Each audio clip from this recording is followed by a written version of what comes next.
Assalamualaikum warahmatullahi wabarakatuh. Al-Fatihah. Mustafa Rasulullah Muhammad sallallahu alaihi wasallam. Ila hadir jami' zawajih. Ila hadir jami' masyayikh wa ma'alim ustadin. Semua alhamdulillah kita ila hadir jami' al-Fatihah. Innaka antal mushannid al-Fatihah. أعوذ بالله من الشيطان الرجيم بسم الله الرحمن الرحيم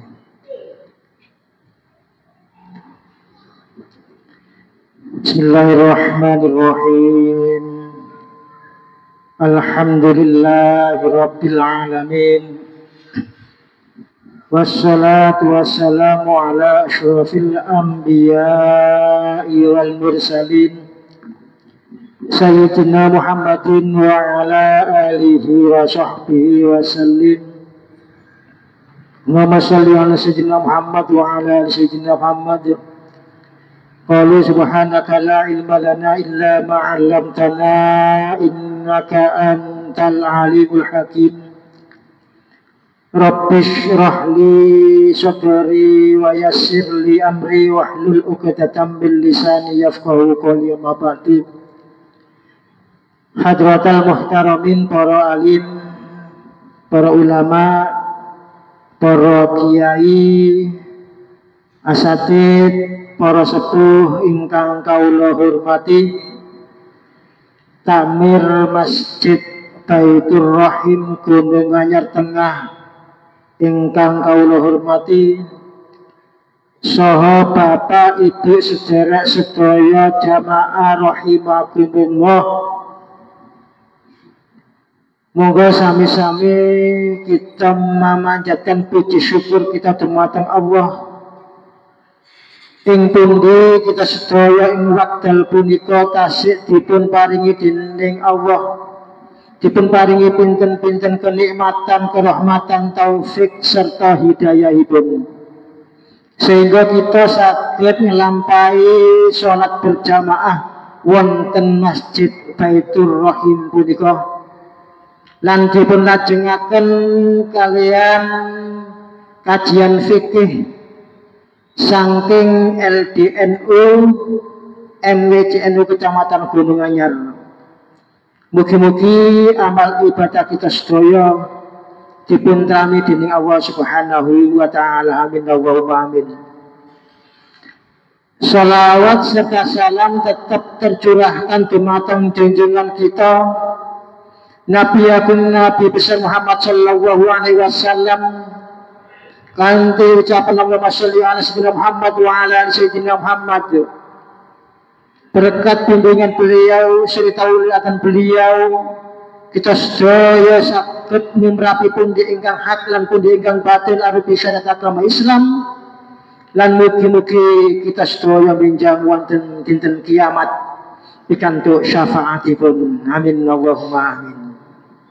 Para bapak ibu saudara jamaah rahimakumullah, monggo kita lajengaken kajian, melanjutkan dari kajian dinten Senin kepengker ing pundi hari Senin yang lalu kita telah membahas tentang sholat sunnah yang muakkad, yang tidak mengikuti sholat fardu.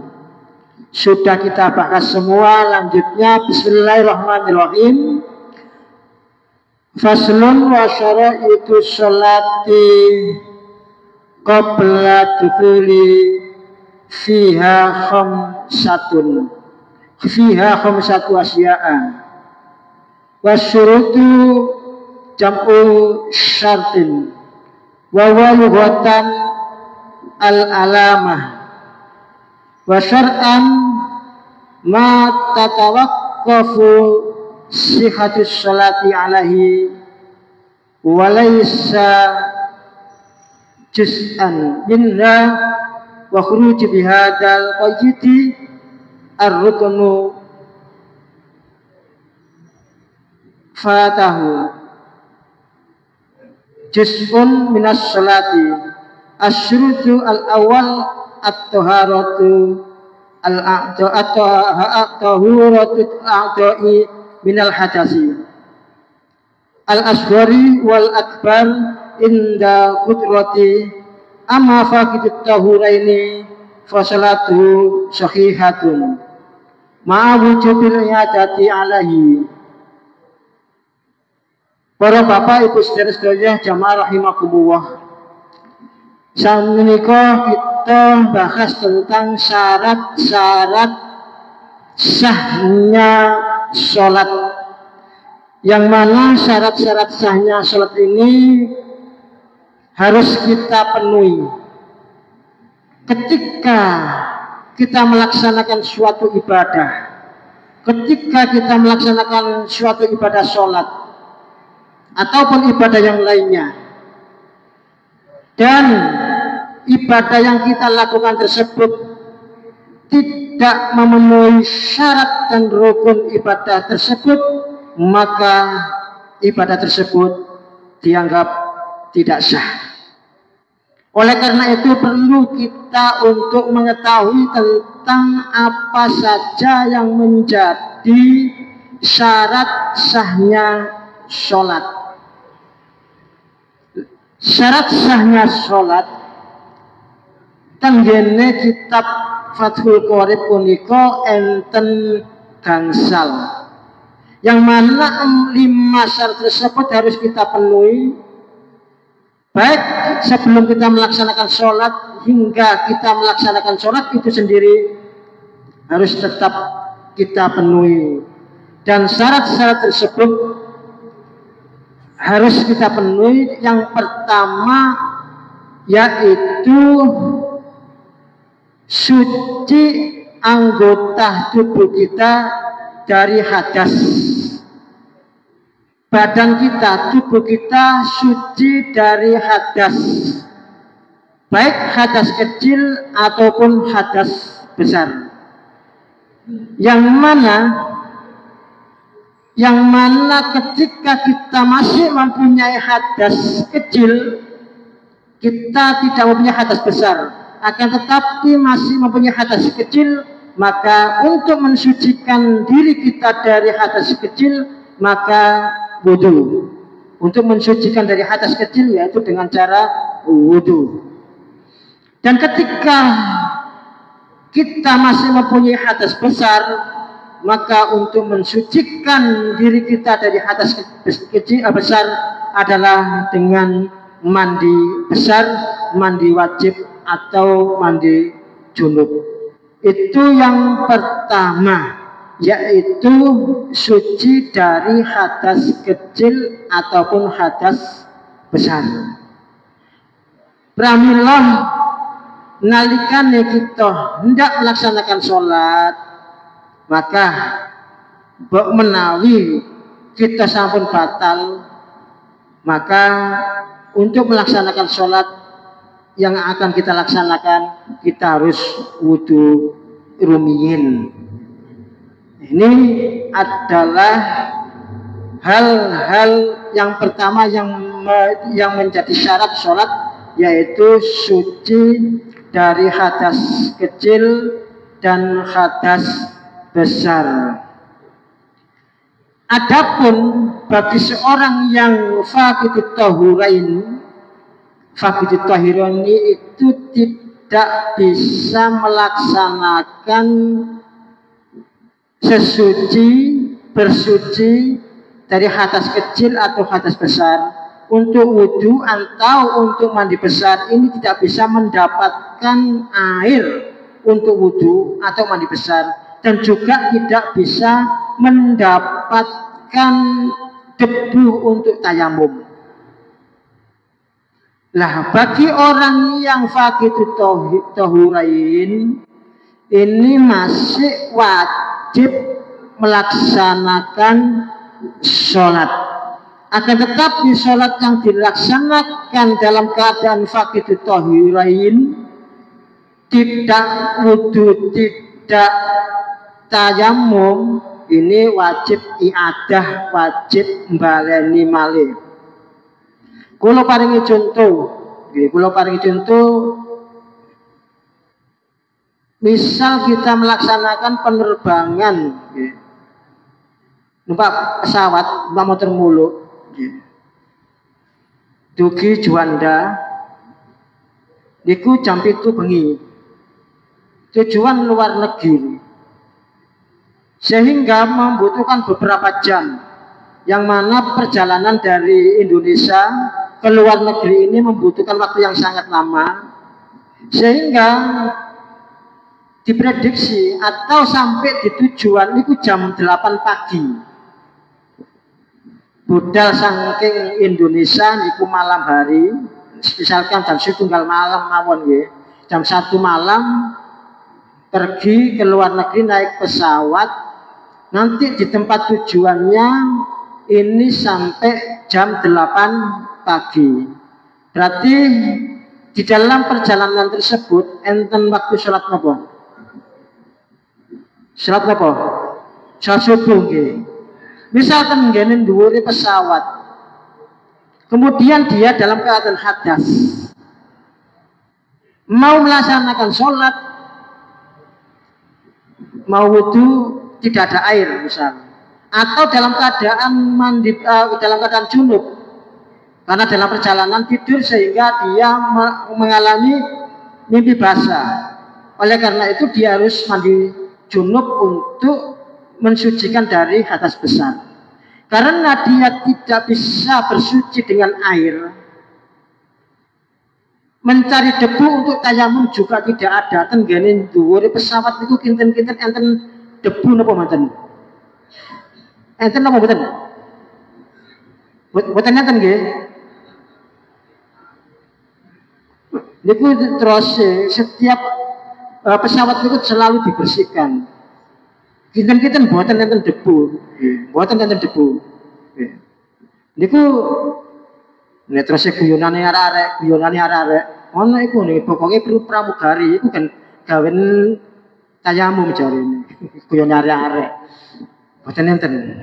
Maka dia tidak bisa wudu atau bersuci dari hadas kecil ataupun hadas besar, dan juga dia tidak bisa tayamum untuk sebagai bisa melaksanakan ibadah tersebut, maka dia tetap wajib melaksanakan sholat tanpa wudu atau tayamum, wajib.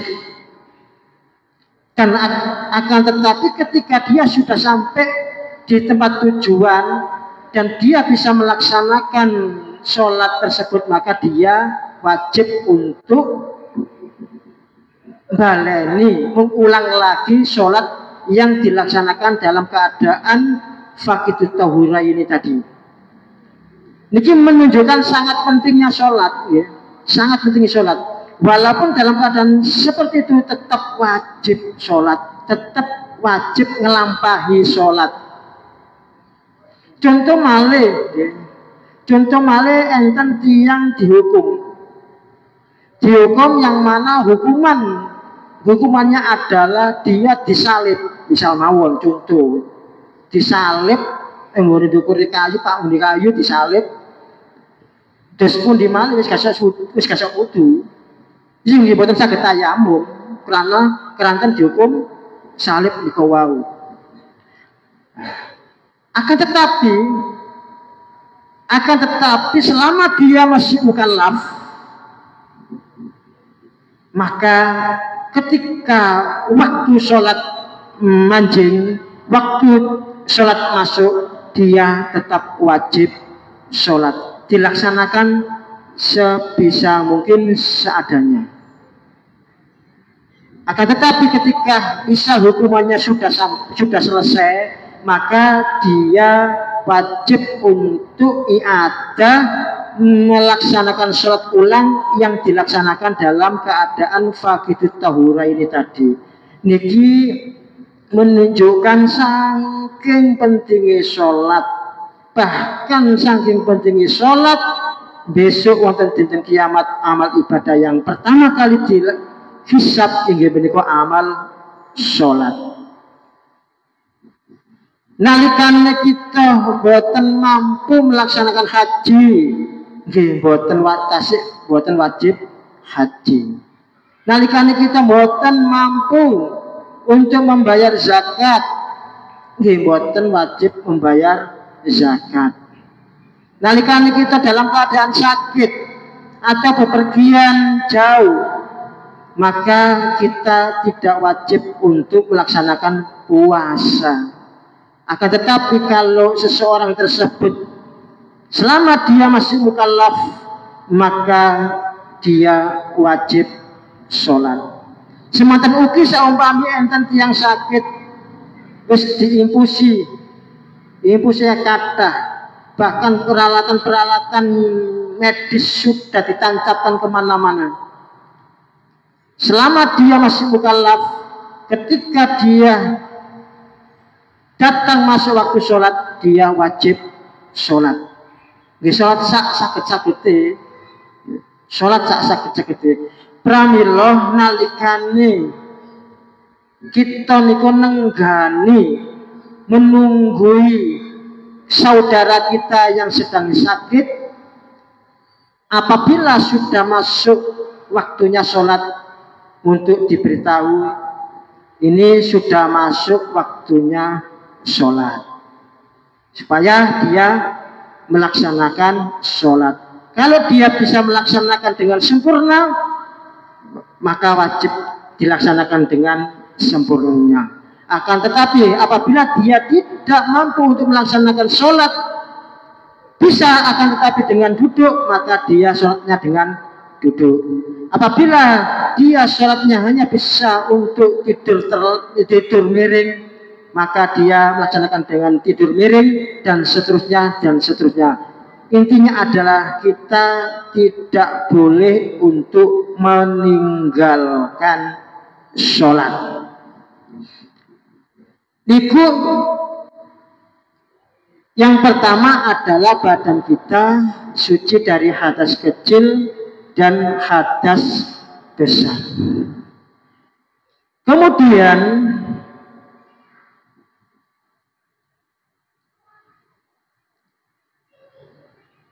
wa tahuratun najasi, dan suci dari najis, alladzi la yufa'anhu fi saubin wa badanin wa makanin. Wa sajad guru al-musannifu hadza al-akhir qariban. Tidak hanya tubuh kita ini suci dari hadas kecil dan hadas besar saja, akan tetapi juga suci dari najis. Yang mana najis tersebut adalah najis yang tidak dimaafkan. Oleh karena itu, apabila kita akan melaksanakan sholat, maka kita perhatikan apakah tubuh kita masih ada najis atau sudah suci. Apakah pakaian yang kita laksanakan tersebut masih terkena najis, apa sudah suci? Tempat yang kita gunakan untuk sholat, apakah sudah suci atau masih ada najis? Maka ini menjadi syarat bahwa tubuh kita, badan kita, pakaian kita ini harus suci. Oleh karena itu, apabila nyuwun sewu, ketika kita masih mempunyai anak kecil yang balita, yang mana terkadang masih ngompol-ngompol ini, agar perlu diperhatikan di dalam mensucikan pakaian. Umba-umba ini kedah dipun perhatikan bagaimana cara mensucikan pakaian yang terkena najis. Bagaimana cara sesuci umba-umba yang tidak hanya bersih saja, akan tetapi juga suci. Untuk bab sesuci atau membersihkan najis, mensucikan najis, ini sudah dibahas pada pertemuan yang lalu, yaitu macam-macam najis dan cara mensucikannya. Boten kula ulangi malih. Yang mana najis tersebut adalah la yufa'anhu, sing boten dimaafkan. nalikane enten saumpami hanya darah sedikit, darah nyamuk itu termasuk najis, tapi dimaafkan. Dan juga pakaian kita, pakaian itu tidak hanya lambi mawon ya. Napa mawon yang kita pakai, kemudian kita yang mana ikut bergerak ketika rukuk, sujud, berdiri, termasuk serban. Niku nalikane serban niku wau kita damel saumpami serbane najis nggih boten sah salatipun. Pakaian kedua, kopiah, nggih, kopiah kita. Kalau kopiah itu terkena najis, ya boten saged untuk digunakan untuk sholat. Seluruh pakaian, baik pakaian luar ataupun pakaian dalam, ini harus suci. Kemudian selain dari pakaian yang kita laksanakan untuk sholat, ini napa naminipun dipun sunahaken, dipun sunahaken ketika kita sholat itu ndamel pakaian ingkang yang paling bagus, ndamel pakaian yang bagus. Ketika kita sholat, itu dipun sunahaken untuk memakai pakaian yang bagus. Jadi mboten angger nutup aurat mawon. Saumpami ada pakaian yang bagus, ya kita pakai yang bagus. Kados kita ten ngene griya, maksudnya mboten bepergian. Ketika akan melaksanakan sholat, sing pantes, sing sopan, sing bagus niku sing pantes dan sing sopan. Pun sampai gadai baju lengan panjang atau lengan pendek, tapi untuk kita pakai sholat itu sudah pantas. Lajeng gawe kaos oblong. Kaos oblong oleh teko kampanye sisan. Coblos nomor sekian nang digegeri. Terus didamel jamaah. Nah, terus didamel jamaah. Jamaah sing burine kait Allahu Akbar. Moco coblos nomor sekian, atau ada tulisan-tulisan yang lain. Burine kaosnya ada tulisannya, ditulisi apa lu lihat-lihat gue, ditulisi mana? Oh tulisan nyata. Jadi selamat untuk bisa menutupi aurat bisa, akan tetapi di dalam ibadah punika, ngapunten nyun sewu, di dalam ibadah bertata krama di dalam beribadah itu lebih bagus tinimbang ibadah itu sendiri. Bertata krama di dalam ibadah punika langkung bagus tinimbang ibadah itu sendiri. Jadi kalau kita sholat, kemudian kita memakai busana yang bagus, yang rajin, yang sopan, ini lebih baik daripada kita ibadah, pokoknya ibadah, pokok nutup aurat, terus gini ku wau enten tulisan dan sebagainya. Intinya kita menghadap Allah, Zat yang maha indah. Awan menyukai keindahan, maka kita untuk beribadah kepada Allah dalam sholat kita memakai pakaian yang indah, pakaian yang bagus.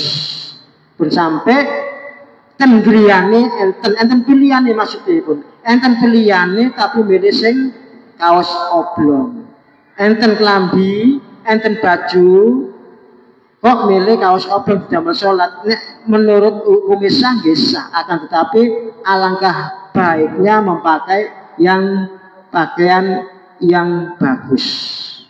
Itu kesunahan di dalam kita sholat, yaitu memakai pakaian yang bagus. Tenggene Al-Bajuri enten makaten, walau sholat binajasin lam ya'lamhu aw alimahu wa nasiya summa sholat wa dzakuru wajabat al-i'adah likulli sholatin tayakunin fi'liha. Apabila nalikane kita niki nggih ngapunten saumpami kita sholat, kita tidak tahu pakaian kita niki enten najise, sehingga kita sholat enten pakaian kita yang pakai sholat niki enten najise, tapi kita buatan semerap, atau kita semerap terus lali maring gendong putune sarungnya kena ompol, wah sarung kena ompol rek najis itu, najis didekek, terus didekek waktu ini sholat kita diubah, waktu ini sholat lali sarung itu makin najis lali, sarung ini najis mang lali terus didamel sholat, samantene sholat terus eling, oh iya sarung iki mang sing tak gawe lak mang kena oyoe putuku, berarti aku sembahyang iki mang gawe sarung sing najis. Tenggene mriki wajabat al-i'adah, wajib mbaleni, wajib mbaleni. Ini tentang syarat sahnya sholat ada 5 perkara. Yang pertama yaitu suci tubuh kita dari najis kecil dan najis besar, dari hadas kecil dan hadas besar, dan juga suci tempat yang kita gunakan untuk sholat, pakaian yang kita gunakan untuk sholat, dan juga tubuh kita suci dari najis. Niki ingkang pertama. Nomor kali isampun Pak Jali pun telas nggih. Kula pertemuan dalu punika kula cekapi sakmeten mawon kanthi wekdal sampun telas, sing nomor 2, 3 dan seterusnya akan kita bahas yang pada pertemuan yang akan datang. Monggo kita sareng mugi-mugi ngaji kita dipun paringi hidayah dari Allah, mendapatkan ilmu yang bermanfaat, barokah ngaji kita semua, diberi kesehatan oleh Allah, sehat waras awake, sehat atine, dan mugi-mugi dados lantaran disepunten dosa-dosa kita lan nalika kita sedaya dipun takdir dening Allah mati dalam keadaan husnul khotimah. Amin Allahumma amin. Ala hadinihi bi syafaati Rasulullah Muhammad sallallahu alaihi wasallam. Al-Fatihah. Bismillahirrahmanirrahim. Bismillahirrahmanirrahim. Alhamdulillahirabbil alamin. Allahumma shalli ala sayyidina Muhammad wa ala ali sayyidina Muhammad alhamdulillahil alamin. Allahumma shalli ala sayyidina Muhammad sallallahu alaihi wasallam nabiyyan jamil ahwali wal afat taqaddil nabiyyan jamil hajat wa bitul nabiyyan jamil sayyid wa rafa wa nabiyyan ta'ala darajat wa tuballighu nabiyyan sallallahu alaihi wasallam jamil khairat wa layat wa ba'da ma tunna ala kulli syahrin. Allahumma arzuqna faman nabiyyin wa hifdzal mursalin wa ihramil malaikatil muqarrabin bi rahmatika ya arhamar rahimin. Rabbana hab lana min azwajina wa dhurriyyatina qurrata a'yun waj'alna muttaqina imama. Rabbana atina fid dunya hasanah wa fil akhirati hasanah wa qina adzabannar. Wa sallallahu ala sayyidina Muhammad wa alihi wasallam walhamdulillahirabbil alamin. Makaten ingkang saged kawula aturaken kurang langkungipun kula nyuwun agungipun pangapunten wal afu minkum. Assalamualaikum warahmatullahi wabarakatuh.